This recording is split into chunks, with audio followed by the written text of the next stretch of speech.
안녕하십니까. 세상 읽어주는 남자 이상훈입니다. 오늘은 인텔과 삼성의 엇갈린 행보라는 주제로 한 말씀 드리겠습니다. 최근 삼성의 파운드리 4나노, 3나노 수율이 이전보다 크게 개선됐다는 얘기가 많이 있었습니다.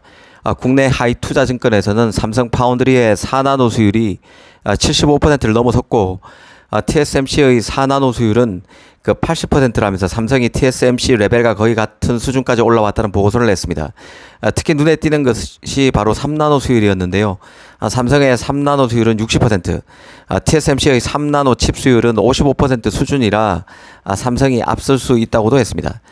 유명 팁스터인 레베그너스의 경우는 애플 경영진의 회의 녹취록이라면서 TSMC의 3나노 수율이 최대 63%라는 점, 그리고 3나노 제작 가격이 4나노와 비교했을 때 2배나 된다는 점, 그리고 마지막으로 삼성의 4나노 수율이 급격히 개선돼서 이제 TSMC와 비슷한 수준까지 올라왔다고도 했습니다. 사실 그 삼성의 4나노, 3나노 등 선단 노드 수율이 급격히 나아졌다고는 해도 문제는 실제 고객을 잡을 수 있느냐가 중요합니다. 그런데 하나둘 성과가 나는 모양새입니다.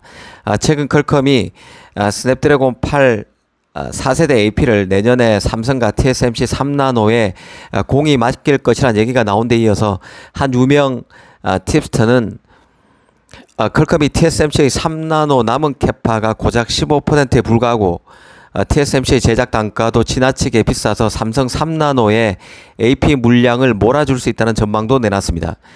특히 4나노와 관련해서는 미국의 AI 스타트업인 그로크가 차세대 AI 칩을 삼성의 텍사스주 테일러 공장 4나노에서 만들 것이란 오피셜도 떴습니다. 이 삼성의 테일러 공장 고객이 외부에 처음으로 알려진 것인데요. 그로크의 AI 칩은 빠르면 내년에 2024년 하반기부터 최대 60만 개 수준에서 생산될 것으로 보입니다. 이 삼성의 경우는 이미 4나노 칩의 생산 노드를 세분화한 상태입니다. 삼성의 4나노는 기존에는 LPE, LPP 플러스로 3개 정도였습니다. 이 3개 노드는 모두 모바일 AP를 만드는데 특화된 최적화된 노드라는 공통점이 있습니다. 그런데 삼성이 여기에 그 HPC 전용으로 SF4X 노드도 추가했는데요. 이 SF4X는 HPC 고성능 컴퓨팅을 염두에 두고 특별히 설계된 삼성의 첫 번째 노드인데 이번 그로크가 새로 마련된 SF4X 노드를 활용하는 첫 팹리스 고객임이 확인된 것입니다. 앞으로 그 추가적인 HPC 분야 칩 수주를 할 수 있느냐가 삼성 입장에서는 키포인트가 될 것으로 보입니다.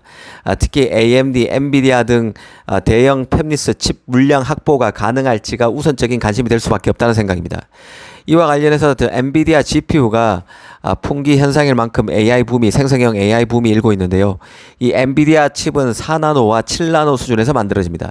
이 칩 확보를 위해서 파운드리에서 슈퍼 핫런의 가동까지 얘기되는 상황입니다. 슈퍼 핫런은 자동차 칩 부족 상황에서 생겼던 현상이죠. 다른 칩의 제작을 일단 막고 이 칩부터 만들기 위해서 빠른 시일 내에 더 많은 칩을 만들 수 있도록 가동하는 라인입니다. 달리 보면 슈퍼 핫런이 진짜로 엔비디아 칩을 만들기 위해서 가동된다면 다른 CPU와 GPU 생산에 차질이 빚어질 여지도 있습니다. 자동차 칩의 경우는 공정 칩이기 때문에 상대적으로 첨단 칩이 영향을 받지 않았지만 엔비디아 칩 같은 경우는 경우가 다르죠. 첨단 칩이 직접적인 영향을 받게 됩니다. TSMC에서 칩을 만드는 고객 중에 TSMC가 지극정성으로 직접 챙기는 애플 외의 고객은 여파가 불똥이 튈 수 있다는 생각입니다. 이미 그 TSMC는 GPU를 만들 패키징 설비가 딸리자 패키징 설비 용량 증설에 급하게 들어간 상태입니다. 그 엔비디아도 TSMC에서 전공정, 후공정을 다 맡기기에는 한계가 있다고 보고 TSMC에서 패키징이 안 되는 웨이퍼 물량의 경우는 외부 패키징 업체인 엠코와 협력해서 칩을 소화하고 있다는 말이 나오고 있습니다. 물론 확인된 것입니다.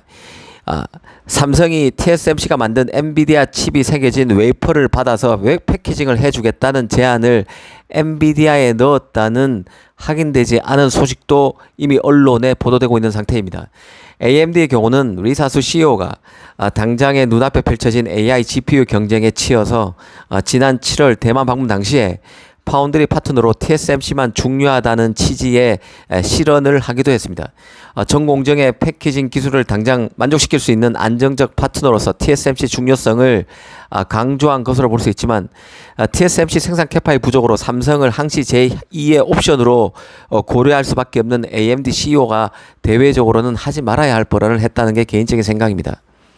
이 때문인지 대만 방문 이후 AMD 경영진들은 일본 언론 등을 통해서 다른 파운드리도 적극 칩 생산을 위해서 고려 중이라는 한 발 빼는 발언을 연달아 내놓고 있는 게 지금 현재 AMD입니다. 그만큼 현재 AI 칩 경쟁 구도는 치열하고 파운드리 생산 캐파 확보 경쟁과 맞물려서 파운드리 시장에도 큰 여파가 불가피할 것으로 봅니다. 이번에는 다른 파운드리 상황을 한번 따져보겠습니다. 인텔 같은 경우는 최근 테슬라와 퀄컴으로부터 퇴짜를 맞았습니다. 파운드리로서는 초심자인 인텔 입장에서 발목이 잡히는 모양새인데요. 인텔 입장에서는 반드시 잡아야 할 미국의 유력 팹리스가 바로 테슬라와 퀄컴입니다. 이 두 업체 모두 파운드리 파트너를 결정할 때 다른 팹리스에 비해서 유연한 입장을 보여왔습니다. 즉 TSMC와 삼성을 왔다 갔다 하는 팹리스였기 때문에 인텔 입장에서는 가장 잡을 가능성이 있는 팹리스였지만 두 곳으로부터도 좋은 평가를 못 받고 결국에는 협업에서 손이 뗀 상태입니다. 퀄컴 같은 경우는 인텔이 자신이 요구하는 수준을 맞춰주지 못하는 데 실망했다는 얘기가 나왔습니다. 이 퀄컴의 칩은 아시다시피 모바일 AP입니다. 하지만 인텔은 CPU 등 큰 칩만 만들었던 곳이죠. 특히 ARM IP 기반의 칩은 만들지 않았던 게 바로 인텔입니다. 퀄컴과 2나노에서 25옹스트롱 2나노에서 협업하기 위해서 노력하고 있는 게 인텔이었지만 X86이 아닌 다른 IP 대표적인 게 바로 ARM의 IP일 텐데요. 다른 이런 IP의 제작 노하우가 아무래도 딸릴 수밖에 없기에 퀄컴으로부터 좋지 않은 평가를 받았던 것으로 보입니다. 테슬라도 삼성 TSMC에게는 제공받을 수 있었던 설계와 관련한 도움을 인텔이 충족시켜주지 못한 데 대한 실망감을 드러냈다는 얘기가 나왔습니다. 인텔 입장에서 더 답답한 부분은 이스라엘 파운드리 타워 세미컨덕터의 인수권이 아직 마무리되지 않고 있다는 데 있습니다. 중국 정부가 인텔의 M&A 건에 대해서 아직 최종 승인을 해주지 않는 상태입니다. 그러다 보니 아직 질질 끌고 있는 상태이기 때문에 중국 정부가 결국 비토를 놓지 않을까 하는 얘기가 이미 외신에서 흘러나오고 있는 상태입니다. 인텔의 M&A 시도가 최종 물거품이 될 경우에 인텔의 파운드리 전략은 큰 타격이 불가피할 것으로 보입니다. 타워 세미컨덕터 같은 경우는 세계 9위에서 10위권 파운드리입니다. 주로 8인치 웨이퍼를 만드는 업체이기 때문에 첨단 칩을 만드는 곳도 아닙니다. 그럼에도 인텔이 인수를 결정했던 것은 고객 풀을 넓히기 위해서 구공정 칩을 만드는 타워 세미컨덕터여도 잡을 필요가 있다고 보고 했었던 것인데 불발탄이 될 가능성이 점점 커지고 있습니다. 이 TSMC 같은 경우는 애리조나 프로젝트가 말썽입니다. 삼성의 티엘로 공장 건설은 무난히 진행되고 있는데 비해서 이번에 HPC 공정 첫 활용 업체도 공개된 데 비해 TSMC 애리조나 팹은 노조 리스크가 본격적으로 번지는 상황입니다. 아무래도 TSMC가 중국을 뺀 제대로 된 해외 진출은 이번이 처음이고 그러니까 같은 문화권, 아시아 문화권이 아닌 이질적인 노동 문화권으로의 진출은 처음이다 보니 계속 문제가 불거지고 있는 것이죠. 대만에서 건설 기술자, 반도체 팹을 만드는 데 특화된 건설 기술자, 전문성을 갖춘 건설 기술자를 불러오는 것을 두고도 현지 애리조나 노조로부터 반발을 사고 있습니다. TSMC는 대만과 똑같은 팹 건설을 위해서 이런 전문가가 필요하다는 입장이지만 애리조나 노조는 이미 인텔 팹을 미국에서 만들어 왔다면서 팹 건설에 특화된 현지 인력이 있음에도 TSMC가 인건비를 더 줄이기 위해서 현지 인력을 외면하고 있다고 반발하는 상황입니다. 이런 시비거리가 팹 완공을 늦추고 가뜩이나 1년 더 늦춰진 상황에서 투자 비용이 더 증가해서 칩 양산 일정이 추가로 연기될 소지가 크다는 생각입니다. 오늘은 삼성이 첫 4나노 HPC 공정을 활용할 팹리스가 드러난 것을 계기로 파운드리 업체 상황을 총체적으로 한번 짚어봤습니다. 감사합니다.